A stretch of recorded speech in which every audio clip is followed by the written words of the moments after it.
Hollywood Matt Connolly with the double biceps. It is in the contract a legal requirement every single time we appear on camera. Just going to make sure that the lawyers are happy the boxes have been ticked. They have seen one bicep there and a second bicep right there. The man to my right, but maybe to your left, depending on where you're facing and which part of the world you're standing on. You could be doing a handstand and watching a phone as you're doing that. So I don't know. I'm trying to cover all the bases here and be very inclusive for that, for handstand watching people. But it is the co-host, the co-founder, the co-breather of air, the co-wearer of clothes in this very virtual room. It is none other than the master of disaster, the king of sting, the count of Monte Cristo. It is Thunderlips, the ultimate male. It is the winner of the Dave Stockbridge of the Year award. It is your friend and mine. It is none other than Dave Stockbridge. Welcome to Arm Wrestling Tonight. Well, Hollywood Matt Connolly, we're back again. It's Arm Wrestling Tonight. It's your 5-night a week, half an hour of arm wrestling news and bringing to you some of the best up-and-coming talent, some of the superstars of the sport. And the man on screen right now is one of those superstars. He's appearing at Knuckles Up. It's this weekend. It's the 25th. If you haven't already got your pay-per-view, what you really need to do is to be heading over to the website right now, Knuckles Up, and just clicking the button. It'll take your money straight away. But the good news is, come the 25th, you'll be able to see this man on the table. He remains undefeated in his home country for over the last decade. No one comes close to him. So he has to travel the world in order just to find people he can compete against. And really, that's the job of arm wrestling promoters right now, just to find people that they can credibly put on the table across from this man. And of course, that's difficult because you've got to find somebody who is not just proficient on the table, but is absolutely massive. Because you can't put people on the table who pale in physical stature to the man that you see on screen right now, because it just looks silly. He's 165 kilos of muscle. He's a bench press record holder. Ladies and gentlemen, it's Maateiwarangi, the Beast, Heta Morris! Mate, I love that, because that almost takes up our entire screen. And so Knuckles Up, you're in New York right now. You've traveled over the last few days, literally halfway around the world. I mean, people do underestimate how far you have to compete to any event around the world, because everywhere is just so far away from New Zealand. First of all, this is by far the best introduction in any podcast I've ever done. Three minutes long, though. Yeah, I mean, so probably for the last 2-3 years, I've done a bit of traveling for the sport and other things. And I guess the first few travels, you start to pick up little tricks and tips here on how to cope with the time difference and jet lag and that kind of stuff. I guess this travel sort of worked in my favor just a little bit, because I arrived at midnight. By the time I got to the accommodation, man, I was stuffed. Yeah.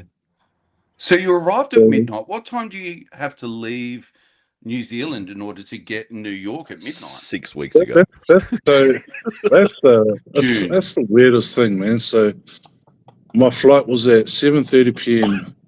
Tuesday, and I arrived 7:30 p.m. Either Tuesday. midnight. Yeah, it was either Tuesday. Yeah, I think it was. Yeah, I arrived the same day. So yeah, it's weird. So you travel the whole day so you're basically traveling back in time. Yes, back in time. Get there, but then it takes you 2 days to get back home. Yeah, it does. So my flight leaves Sunday, and I get back to Auckland on Tuesday.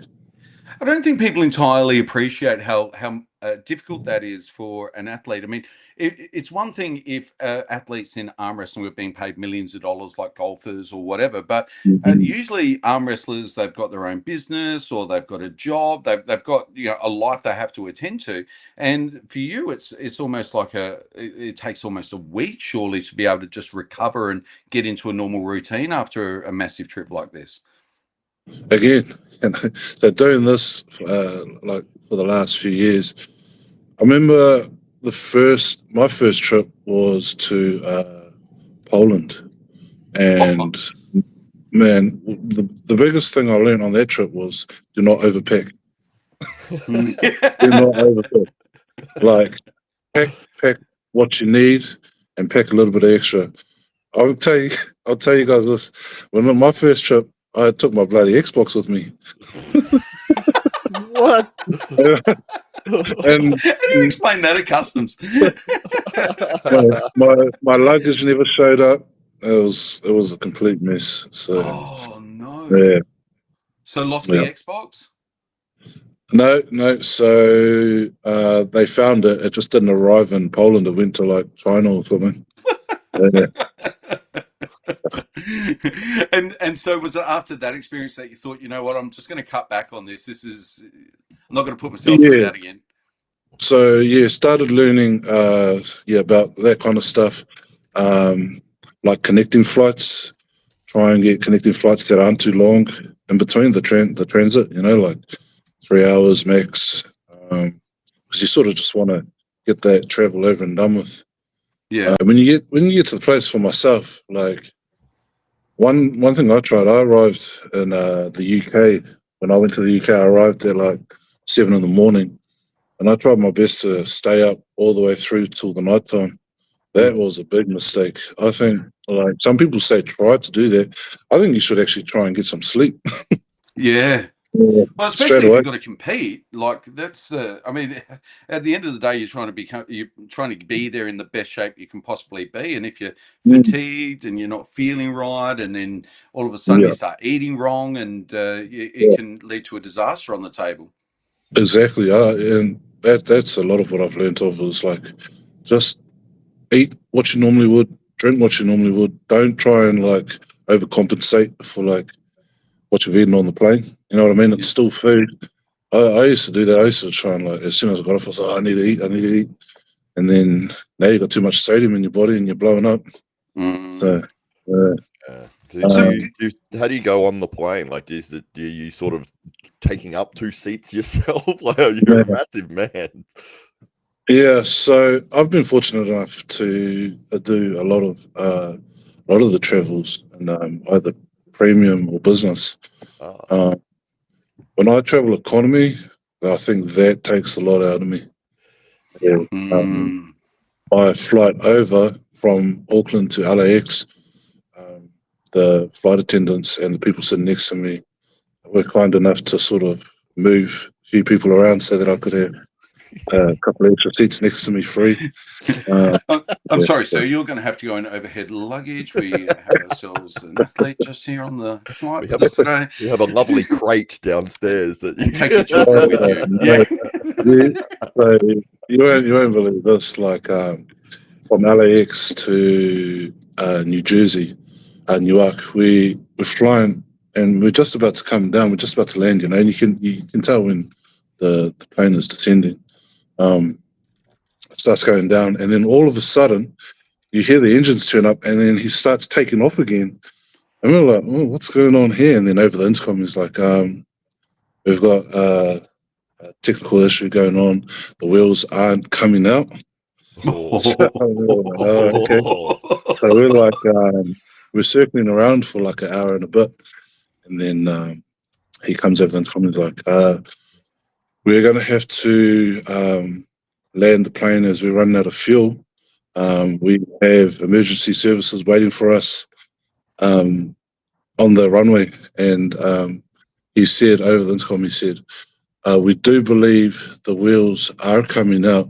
It's just not picking up over the computer or that tells them that the wheels are coming out." Yeah. So as we're landing, all you see is just this whole runway full of fire trucks, ambulances, police cars, and I'm just looking up like, wow, that looks pretty cool. And then just as the plane lands, you hear everyone start clapping, and I'm thinking, oh, that was actually serious. You know, it's serious when everyone starts clapping. Wow, that's That was scary. pretty freaky, but I'm tired as, and all I'm thinking is like, just get it over and done with. I don't care if the wheels don't go. Just get me out of here. You're like, just land. I don't care. We'll slide. I'll be all right. Yeah, because chances are, if they're running out of fuel, they're running out of food, and you want to get out of there anyway. Like, Yeah. so, Oh, tell us man. about the first time that you were invited to perform overseas, or to a big international show. How did that all come about? When did that happen for you? It was after Over the Top Australia. Ah, I got invited to Armors, yep. and that was my big sort of break into the world of arm wrestling. Yeah. Uh, yeah, so that was a big. I was really excited for that. And was filmed in the UK. And the UK, yes. Wow, so a massive trip as well. That And were was a you big. away? Were you away for long for that one? Was it? Yeah, we actually travelled to. I forgot the name of the place, but we're in the UK. The was stayed in the UK for a week. Um, did a few training sessions with Paul Maiden, the Health of Torture, and then went from there to Dubai and had that unexpected super match with Larry Wills. Yeah. So that was impromptu, was it? Yeah, I Ah, so before leaving the UK, I was on the phone with Larry and Adam, and we were trying to sort out me coming and do some content with them on another day that was originally planned for me and Larry. I said, look, like I think I might just pull up because like my arms are smashed, like I'm completely stuffed. We're about to board our flight now. By the time we land, man, I'm going to be like 10%. mm. And then so I just said, oh no, you guys carry on. I think I'm going to have to miss this one out. And then we land in Dubai, and I've missed like 10, 15 calls from Larry, and he calls again. I answer it, and he goes, "Oh, are you in Dubai yet?" I was like, "Yeah," and he was like, "Man, um, the other guy has pulled out. Would you still be keen to come and do some content?" And I was like, "You know what?" I was like, "Sweet as, man." He was like, "Oh, good. We've got a Uber waiting for you out the front of the Yeah. airport." So I said to him, I was like, "Oh, do you mind if we stop on our accommodation? I can have a quick shower." And he was like, "No, we need you to come down now." I was like, "What?" And then I said to them, I said, "Oh, just I can't really do much arm wrestling because I'm pretty smashed up." And we get there, and Adam comes up and is like, "Oh, so you and Larry having a super match?" Yeah, yeah. You get your arms on the table. It's like, oh, there you go. I'm telling you now. But, uh, this this training session, um, We get up to here. Separate identity. yeah, I guess like I'm trying to show the world that uh, that Maori culture is in New Zealand, Mm-hmm. what I mean? And that we are the people of their land. Mm-hmm. So Yeah. yeah, there's a lot of government issues with our culture and what's going on. But that's a very sensitive subject.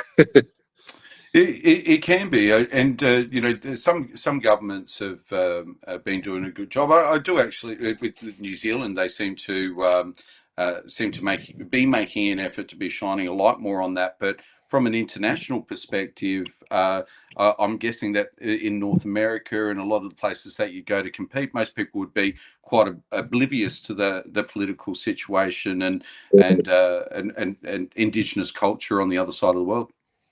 Yeah, exactly. Like I've spoken to a few people about our culture, and they've asked a few questions, and the answers I give them shocked them. They never thought that anything like that happened here in New Zealand, Mm. cultural. Yeah, so um, there is a history uh, for our people. And it's a history you wear quite proudly. I recall you telling the story about your tattoos and how that relates to status and honor and how Mm. that's recognized. And it's not just say like Mike Tyson. It's just putting something on there, but Yeah. there's meaning and with respect to the design of the Mm. tattoo. Yeah, it's like a big cultural significance to us. Some people, you know, they are Māori. They don't, and it's okay for them, but they don't want to wear it, and Hmm. some do.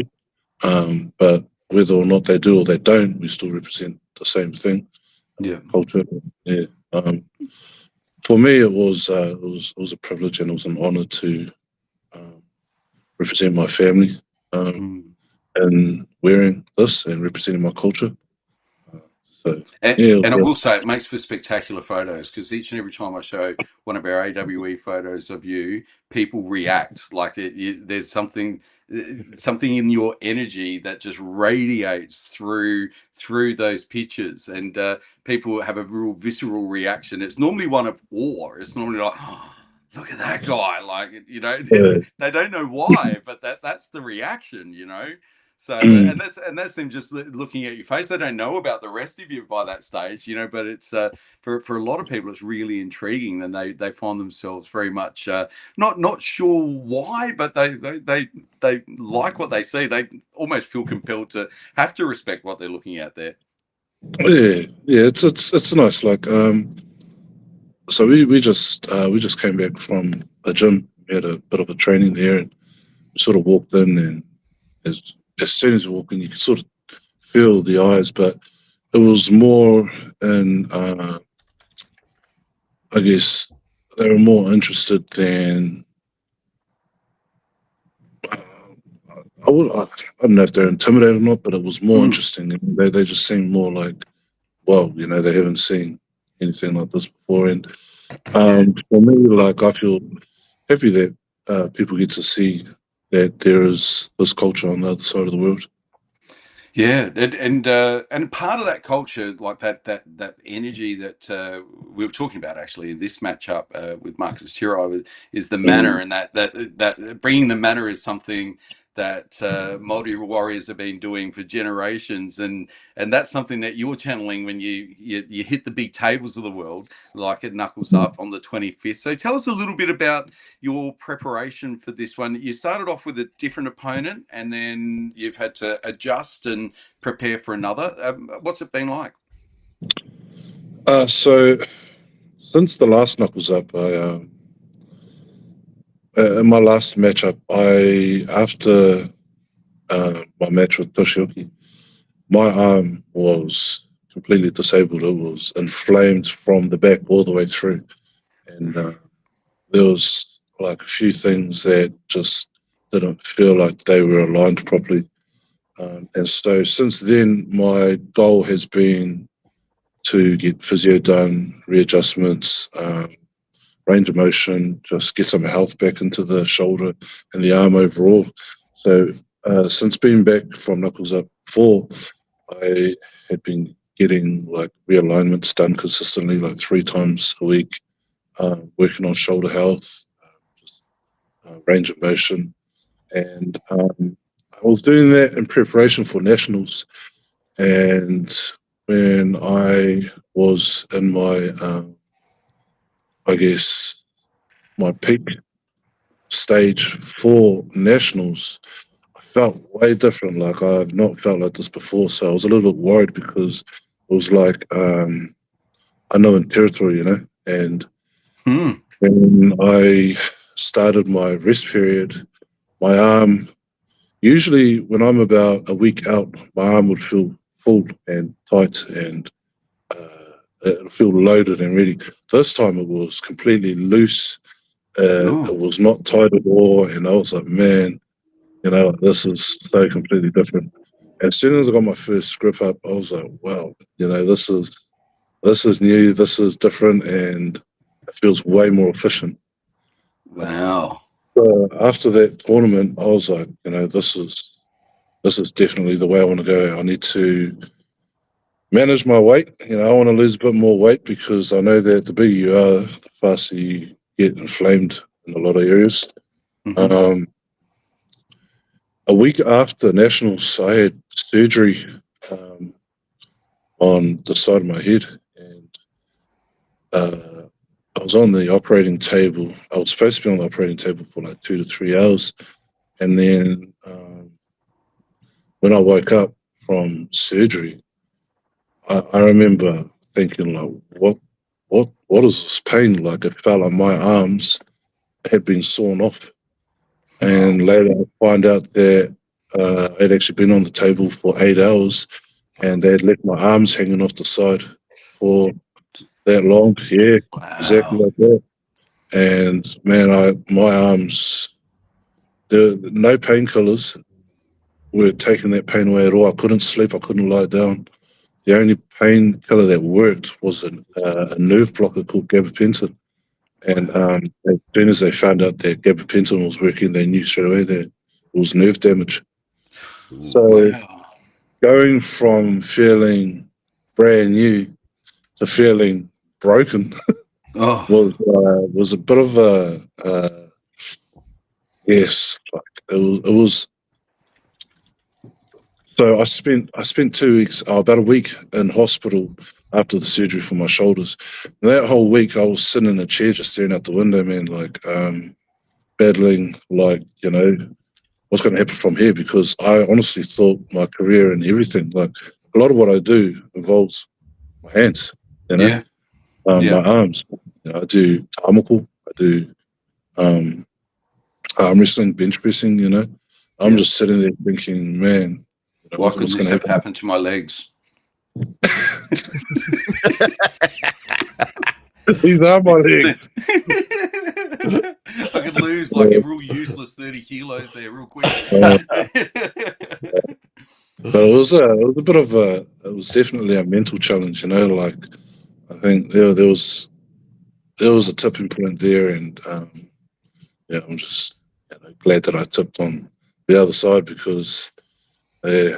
Um, so once I got out of hospital, I had to sort of readjust a few things. Yeah, it was again, that was a new territory. I couldn't move my arms, so trying to get back to some normality, let alone where I was prior to that. So yeah, we managed to get back to a decent, I guess, percentage of where I was. So I'm not too down. I still feel good. My numbers came back within time, so yeah, I'm still confident. And how long ago was all of this? Like 3 months ago, 2 months ago? It's pretty Yeah, recent. mid-November. Yeah. Mm, So I mean, this is all really recent. So it's fascinating that you've gone from feeling like great, loose, awesome, mm, feeling like you're on track, and you've kind of got that conquered to this massive setback. Not only is it the operation on your head, which from what I understand was really close to your brain, so it was a really serious operation. This wasn't just a mm, just a mucking around 2-minute day surgery kind of thing. This was a very serious surgery that might have taken its own time to recover. But then on top of that, you've had this huge setback. Do you mm. think some of that preparation or that work that you'd already done in terms of loosening things up and accessing your strength better, and do you think that was useful in the end in helping you come back as quickly as you did? I wonder that myself too. You know what I mean? Like, would it have been better if my muscles were a bit tight? You Mhm. know, especially being in that The other position. way, it wouldn't have gone as far, mate. Yeah. Yeah. Um, I'm not too sure, man. That's a question that you know I can wonder about for a long time. But Mm. I'd say I'd say yes, and uh, it's hard to answer that. To Yeah. be fair, but I'm gonna say yeah. I think so. Yeah. Well, I guess Yeah. all will be answered in just a couple of days' time, and you're returning to Knuckles Up. You're becoming a mainstay for the promotion, and they really do put on a fantastic show. You've obviously enjoyed success before, and have you competed against your opponent on this card? Have you competed against him before, or gripped up at all with him before, and have any prior knowledge of your opponent? I've never met BJ before. I've only heard stories and I've seen his matches. So It's BJ Fakakis, is that right? yes, Yes. he's a big man, very strong. So it's definitely going to be a test, but I'm all about it. So yeah, I'm someone that tries to study not too much. You know what I mean? Like I'm someone that would overthink too much. So Mm-hmm. yeah, I know a little bit about him. So Yeah. Know enough to win. That's what I'm thinking. yeah. That's all you need to know. Just know enough to win. So Matt, we're almost at that 30-minute mark. Perhaps if you'd like to turn to the comments and share what the world is saying about the matchup this weekend, or anything else that might be popping up in the Arm Wrestling Tonight comments section. Absolutely. We've got a whole bunch of people that are big supporters of Maateiwarangi, and we've got Tez Puri, who's jumped in here, and she's saying, let's go Maateiwarangi Heta Morris.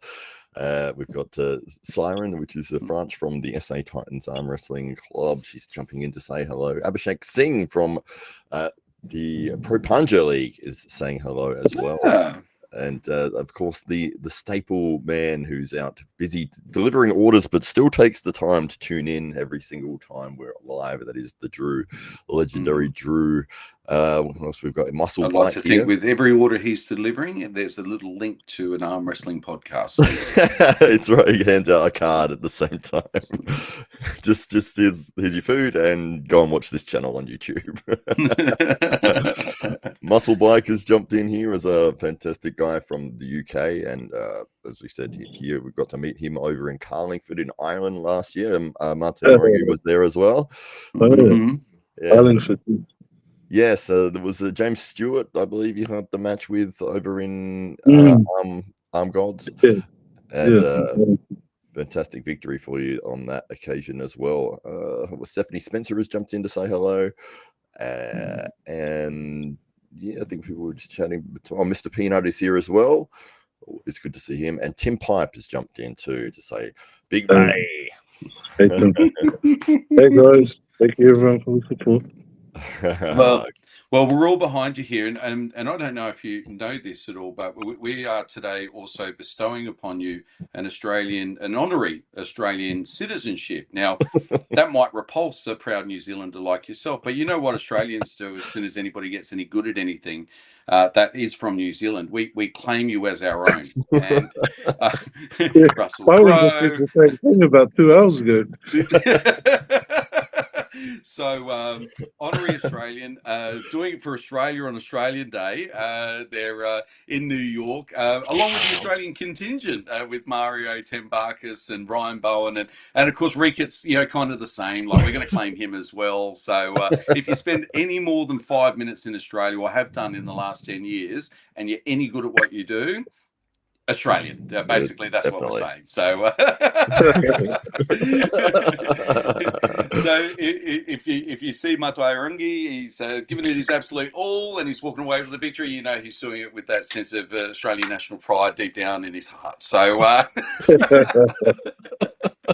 let you guys have that. So all the very best. This, I think it's this Saturday in New York, Sunday on this side of the planet. So people in Australia and New Zealand just adjust accordingly, because it'll be coming to you a day later on the 26th, on Australia Day, as it turns out. So, and to get that pay-per-view, you have to head over to the Knuckles Up website, where you can click right there and you can see the man on screen absolutely giving it all for his adopted country, and in New York. So big matchup, fantastic card, lots to look forward to, and of course we would love nothing more than the man on screen right now to be walking away with another big international victory under his belt. So thank you very much for joining us on the podcast once again. Thank you, Dave. Thank you, Matt, and thank you guys for your continuous support throughout my journey. Yeah, much love to you guys, man. Thank you guys for everything you do for me. Well, thank you, mate, we love you, and thank you very much for jumping on the podcast, and we can't wait to see you perform on Sunday night. Cheers, guys. God bless. Thank you very much. Ladies and gentlemen, Maateiwarangi, the Beast Heta!